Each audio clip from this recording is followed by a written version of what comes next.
சென்னை காவல்துறை என்ன சொல்லியிருக்காங்கனாக்க, தூய்மை பணியாளர்கள் தங்களுடைய போராட்டத்தை விட்டுட்டு கலைஞ்சு போயிடணும், அப்படி இல்லைன்னா உரிய நடவடிக்கை எடுப்போம் அப்படின்னு காவல்துறை சொல்றாங்க. நீங்க என்ன சொல்றீங்க?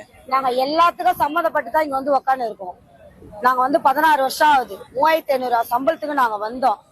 3500 சம்பளத்துக்கு வந்து எங்களை கட்சிக்கார யாரும் எங்களை வேலைக்கு சேர்க்கல. நாங்க வந்து ஜோன் ஆபீஸ்ல ஆள் வேணும்னும் போது நாங்கெல்லாம் வந்து சேர்ந்தோம். சேர்ற காலத்துல எங்களுக்கு கான்ட்ராக்ட்னு இவங்க சொல்லல. வேலைக்கு ஆள் வேணும்னு எங்களை சேர்த்தாங்க. நாங்க எழுத படிக்க தெரியாத ஆளு, எங்களுக்கு படிப்பறிவு கிடையாது. அதனால கார்பரேஷன் வேலைன்னு நாங்க போய் சேர்ந்தோம். சேர்ந்த நாள்ல இருந்து இந்த 16 வருஷமா கான்ட்ராக்ட் அவங்க எங்க கிட்ட சொல்லல.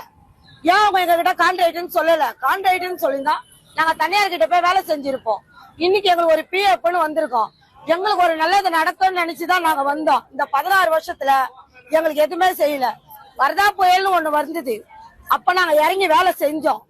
ஊர்ல இருக்கிற குப்பையெல்லாம் நாங்க தான் எடுத்தோம். கரண்ட்ல விழுந்தோம், காவால விழுந்தோம், எல்லாத்தையும் விழுந்தோம். அன்னைக்கு கான்ட்ராக்ட்னு விட வேண்டியதானே, ராம்கே வந்து நிக்க வைக்க வேண்டியதானே. கொரோனா வீட்டுல நாங்க இறங்கி வேலை செஞ்சோம். எங்க பிள்ளைங்களை விட்டோம்.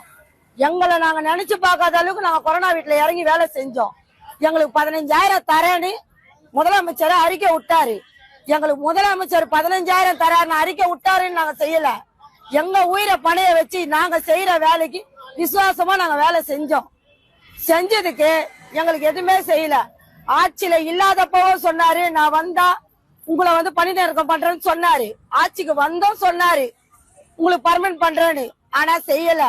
சாதாரண ஒயின் ஷாப்பு குடிச்சிட்டு உழுந்து சாவுறாங்க. புள்ளக்குட்டி சாவுது, பொண்டாட்டி சாவுது. அவங்களுக்கு கவர்மெண்ட் வேலை, அவங்களுக்கு 1000 ரூபாய் மாசமானா. நாங்க கேக்குறது என்ன? எங்க உரிமையை நாங்க கேக்குறோம். அதுவும் அவருதான், அவரு வாயால சொன்ன வார்த்தையை தான் நாங்க கேக்குறோம். எங்களுக்கு ஏன் கொடுக்க மாட்டாங்க? இன்னையோட 8 நாள் ஆச்சு.